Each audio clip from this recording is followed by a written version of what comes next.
Hello everyone and welcome to our channel 10 Step. Today we will be doing the unboxing of Realme 3i. Now without wasting much time, let's do the unboxing and see how is it. If you like the video, please subscribe to our channel and press the bell icon for more contents. It is a budget-oriented smartphone. It has two variants, that is 3GB of RAM and 32GB of internal storage, and another one is available in 4GB of RAM and 64GB of internal storage. It is available in three different colors, that is diamond blue, diamond red and diamond black. We have the 3 plus 32GB variant in diamond red color. Now let's come to the box. Here is a plastic TPU case which is actually of good quality and user manual stuff. Now let's come to the handset. Keeping its price in mind, its look extraordinary. Now let's see the charger. It is a 5V 2A 10W charger and a micro USB cable, and that's all we get in the box. Now let's keep them aside and have a detailed look at the handset. Now let me give you a physical overview of this handset. On the top of the phone we get nothing, and on this side the power on off button, and on the other side we get the volume button and SIM tray as well. Let's just open it. Generally nowadays the phone are having a glossy and shiny back, but this is something different and it actually feels good in hand as well. And it is a hybrid SIM slot, good to see that.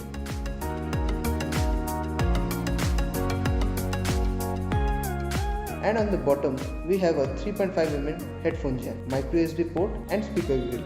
Here we have fingerprint scanner and dual rear facing camera, and in front there is a water drop notch as well. Now let's boot it up. So now let's see how the fingerprint and face unlock works. First we will see the fingerprint lock, and to be honest, sometimes it feels a little bit slow, but again considering the price it's okay.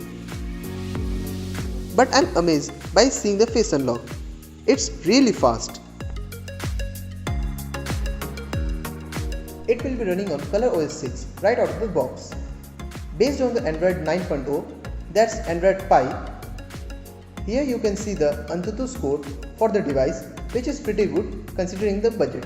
Now let's play PUBG in it and see how it performs.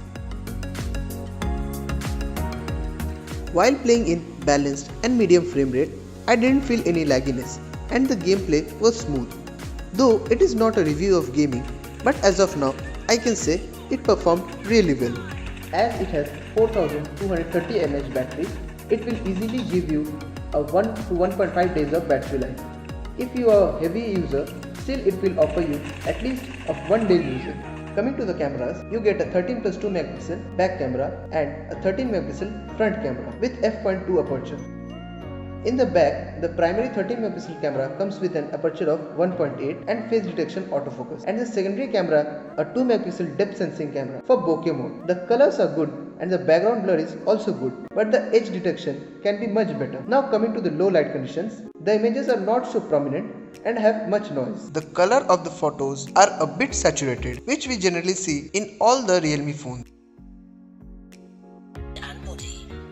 It has a big 6.2-inch HD Plus display, and it has been protected by Corning Gorilla Glass 3. Now coming to the display. A 6.2-inch display is pretty good for your viewing daily stuff like videos or movies. Being a HD Plus display, it shows good quality of videos. The viewing angles are good too and won't bother you. But if you are really much concerned about display, I would suggest you to have a handset with full HD Plus display. Now my final verdict is, in the price range of 7,999, you can definitely go for it and you should go for it. And if you are thinking that you should exceed your budget, I will recommend you stop and you can easily buy this product. It's a great product.